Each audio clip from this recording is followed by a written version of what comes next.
માધવી સરકારી હોસ્પિટલ ખાતે દર્દીઓના સગાઓને બેસવા માટે મંત્રી કુંવરજીભાઈ હળપતિ તરફથી ટેબલ વિતરણ કરી હોસ્પિટલની મુલાકાત લીધી।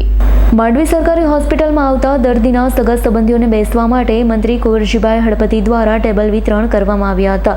આ પ્રસંગે 23 બારડોલી લોકસભાના સાંસદ પ્રભુભાઈ વસાવા હાજર રહ્યા હતા। મંત્રી કુંવરજીભાઈ હળપતિ તથા સાંસદ પ્રભુભાઈ વસાવા દ્વારા હોસ્પિટલની મુલાકાત લઈ દર્દીઓની શુભેચ્છા મુલાકાત કરી હતી।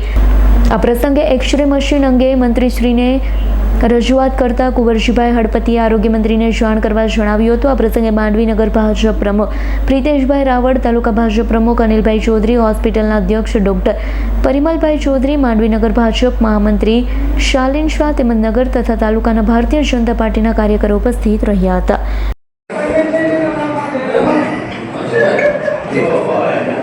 આજરોજ માંડવી ખાતે સામૂહિક આરોગ્ય કેન્દ્રમાં અચાનક એક મુલાકાત લેવાનું થયું છે।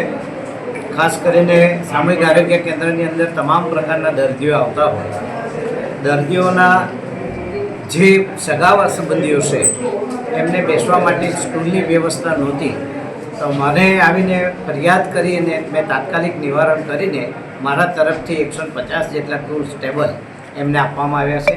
અને સાથે સાથે આ હોસ્પિટલની અંદર કઈ કઈ જગ્યાઓ ખાલી છે, એક્સ-રે મશીન છે કે કેમ, સોનોગ્રાફી મશીન છે કે કેમ, તેનું જાત તપાસ કરીને મેં નિરાકરણ માટેની એમને સૂચન કર્યું છે। અહીંયા એક્સ-રે મશીન ચલાવી શકે તેવો ટેકનિશિયન પણ છે, સોનોગ્રાફી ચલાવી શકે એવો પણ એક છે કારીગર, અને ખાસ કરીને જેટલી પણ જગ્યાઓ ખાલી હોય એવી વધુમાં વધુ જગ્યા અહીંયા તાત્કાલિક ભરાય તે માટે આવતીકાલે હું ઋષિકેશભાઈ અને એમના PS રાઠોડ સાથે મુલાકાત કરીને ઝડપથી જગ્યાઓ ભરાય તે માટેનું આયોજન કરીશ।